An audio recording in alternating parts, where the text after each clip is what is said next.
याला काय झालंय तुम्हाला सांग का मी या बोर मध्ये मुळे त्या पाषाण पोस्टवर केसिंग पाईप आणि मुळी कोण जाईन नाही सोडून जाईल म्हणे त्याच्यात एक बी मुळी नाही जायची तुम्हाला काय सांगा ये बर बघ बरं अजून दाजीने मुळा खावला त्यात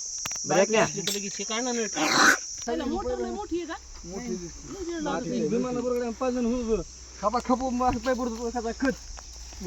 सुराजीला ताप करते वर वर वर आली वर आली की मग ढिलं ढिलं होत